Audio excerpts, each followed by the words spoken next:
hanya menekankan tentang sisi emosinya. Kalau kita senang langsung kita ambil, kalau kita nggak senang kita langsung bergerak, langsung berontak.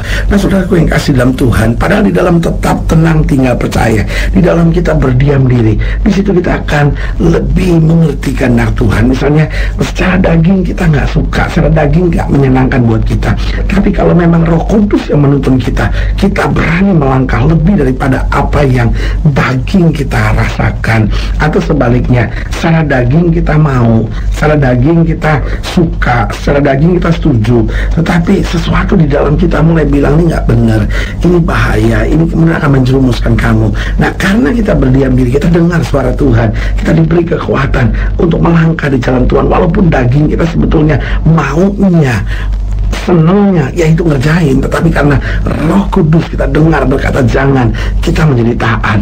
Itu sebabnya bangsa Israel sebelum masuk tanah perjanjian, mereka harus melewati tembok Yeriko terlebih dahulu. Dan saudara yang kasih dalam Tuhan, selama ini kita tahu tembok Yeriko runtuh karena puji-pujian. Amin. Di dalam puji-pujian ada kuasa. Tetapi kalau saya pelajari sejarahnya, maka tembok Yeriko dikelilingi oleh orang-orang percaya, oleh umat Tuhan itu bukan 7 kali, tetapi 7 hari, saudara-saudara. Hari pertama mereka harus kelilingi 1 kali 1 hari, diam, nggak boleh ngomong apa-apa. Terus sampai 6 hari, 1 kali 1 hari, diam, nggak boleh buat apa-apa. Di hari yang ke-7 mereka harus mengelilingi tembok ini 7 kali, tetapi 6 kali pertama diam, jadi 12 kali mereka harus kelilingi tembok ini diam, nggak ngomong apa-apa. Baru di kali yang ke-13, kali yang ke-7, di hari yang ke-7 mereka disuruh bersorak memuji-muji Tuhan, dan di situ tembok itu runtuh. Makanya saya terlalu percaya kekuatan terbesar dalam hidup kita adalah berdiam diri. Kalau kita berdiam diri dengan betul, kita dengar suara Tuhan, kita ngerti kehendak Tuhan, kita tahu langkah-langkah yang harus kita ambil, di situ kita bersorak-sorai, mujizat dan kuasa Allah akan berlaku dalam hidup kita. Haleluya. Selamat datang dalam program kita hari ini, Harinya Tuhan, sebuah program rohani yang kembali mengingatkan kepada kita betapa pentingnya kita menjadikan firman Tuhan sebagai dasar keseharian hidup kita. Karena selama kita jadikan firman Tuhan sebagai dasar keseharian hidup kita, langkah-langkah ke depan kita penuh dengan kepastian, kemenangan, berkat, mujizat dan perkara-perkara besar. Haleluya. Dan dalam program ini kita memang sedang bicara tentang tinggal diam, karena kalau saja kita mau diam, ada banyak persoalan bisa selesai. Suami-suami ayo belajar sabar, belajar diam, belajar tenang, belajar kuasai diri. Ayo istri-istri belajar sabar, orang-orang muda ayo belajar sabar, hamba-hamba Tuhan ayo belajar berdiam diri, belajar tenang, kuasai diri, belajar sabar. Kita akan kagum melihat apa yang Tuhan bisa kerjakan dalam hidup kita. Haleluya. Nah saudara yang kasih dalam Tuhan, dalam pembahasan kita tentang tinggal diam, kita mau sama-sama belajar dari Yesaya pasal 30, Yesaya pasal 30 ayat yang ke-15 sampai ayat yang ke-17. Saya beri kesempatan buat untuk ambil Alkitab saudara, catatan dan alat tulis saudara, sehingga kita sama-sama dapat belajar lebih dalam lagi tentang kebenaran firman Tuhan ini. Yesaya pasal 30, Yesaya pasal 30 ayat 15 sampai 17, demikian firman Tuhan. Sebab beginilah firman Tuhan Allah yang Maha Kudus, Allah Israel, dengan bertobat dan tinggal diam kamu akan diselamatkan. Di dalam tinggal tenang dan percaya, di situ terletak kekuatanmu. Tetapi kamu enggan, kamu berkata bukan, kami mau naik kuda dan lari cepat, maka kamu akan lari dan lenyap. Katamu pula, kami mau mengendarai kuda tangkas, maka para pengejarmu akan lebih tangkas lagi. 1000 orang akan lari melihat ancaman 1 orang, terhadap ancaman 5 orang kamu akan lari, sampai kamu ditinggalkan seperti tonggak isyarat di atas puncak gunung, dan seperti panji-panji di atas bukit.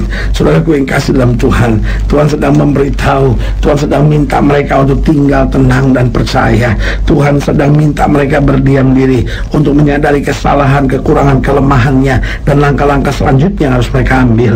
Tapi apa yang terjadi? Umat Tuhan nggak mau. Mereka mau sibuk dengan urusan mereka sendiri. Dan Alkitab jelas berkata 1000 orang akan lari melihat ancaman 1 orang, terhadap ancaman 5 orang kamu akan lari sampai kamu ditinggalkan. Saudaraku yang kasih dalam Tuhan, Tuhan sedang bicara sangat jelas sekali. Kalau kita tidak mau diam diri, maka kita akan banyak kecewa, kita akan banyak lihat kegagalan, kita akan banyak lihat kehancuran. Pertanyaannya, apa yang akan kita terima kalau kita mau belajar berdiam diri? Yang pertama, kita akan melihat banyak mujizat. Saudara gue yang kasih dalam Tuhan, orang-orang yang berdiam diri di hadapan Tuhan adalah orang-orang yang mendapatkan banyak mujizat. Daud berkata, berbahagialah orang yang tidak duduk pada kumpulan pencemooh, tidak berjalan di jalan orang berdosa, tidak mengikuti nasihat orang fasik, tapi yang kesukaannya ialah merenungkan Taurat Tuhan dan merenungkannya siang dan malam. Berarti ini yang saya mau jelaskan, bahwa inilah orang-orang yang disebut orang-orang yang berdiam diri, merenungkan Taurat Tuhan, mengingat kasih setia Tuhan, mengingat segala kebaikan-kebaikan Tuhan dalam hidup kita. Sehingga apa yang terjadi, kita akan melihat banyak mujizat berlaku dalam hidup kita. Tetapi sebaliknya, kalau kita mau sibuk dengan urusan kita sendiri, seperti apa yang terjadi ketika Yesus masuk ke rumah Marta dan Maria. Maria duduk di bawah kaki Tuhan berdiam diri, sementara Marta sibuk sekali. Bukan nggak boleh, tetapi waktunya nggak tepat. Justru saatnya harus diam diri, saatnya harus tenang. Dia sibuk dengan urusannya. Lalu Yesus mulai menegurnya, berkata, Marta, Marta, engkau mengkhawatirkan dirimu dengan banyak hal, tapi Maria telah mengambil bagian yang terbaik dari dalam hidupnya. Berarti saudaraku yang kasih dalam Tuhan, kalau saja kita mau berdiam diri, kita akan melihat banyak mujizat dalam hidup kita.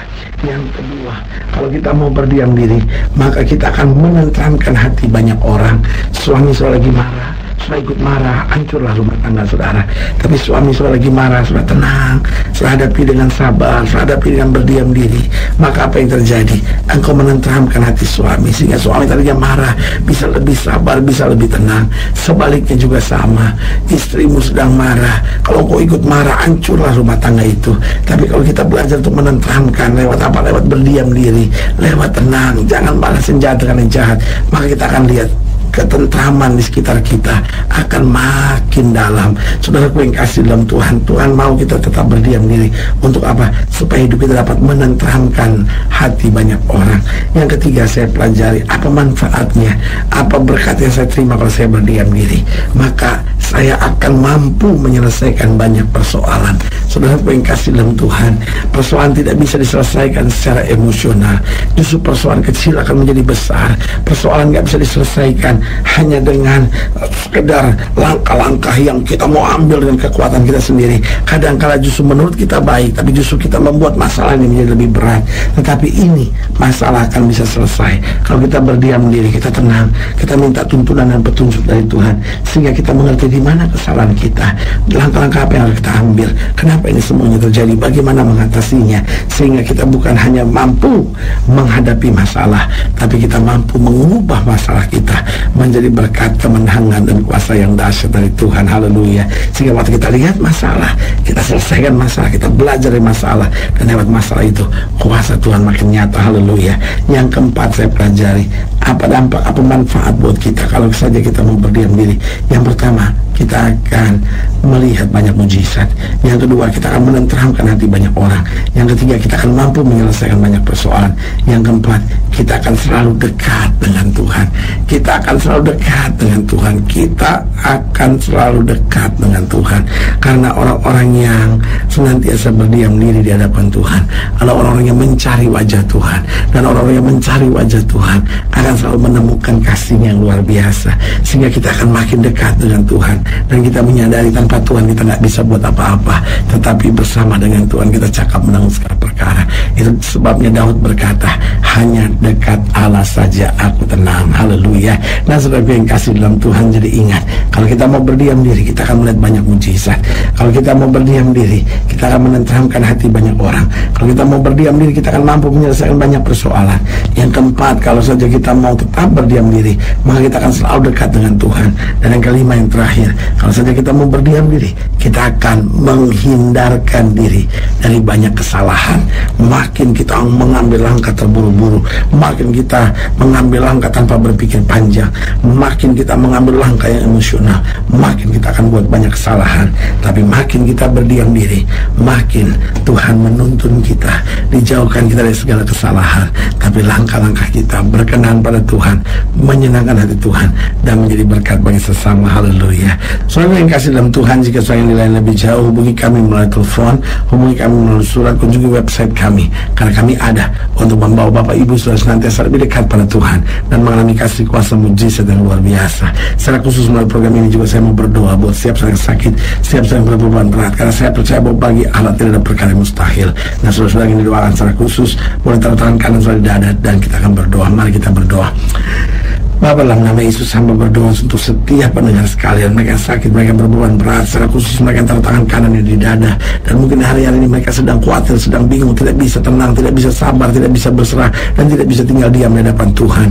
Bapa, hamba berdoa di dalam nama Yesus, Tuhan jamah, sehingga kami mengalami mujizat Tuhan, dan kami belajar untuk berdiam diri di hadapan Tuhan, sehingga kami melihat banyak mujizat, kami menenteramkan hati banyak orang, kami mampu menyelesaikan banyak persoalan, kami selalu dekat dengan Tuhan, dan akhirnya kami dihindarkan dari segala kesalahan, tapi berjalan berkenan kepada Tuhan dan menjadi berkat bagi sesama. Di dalam nama Yesus kami berdoa, haleluya, amin.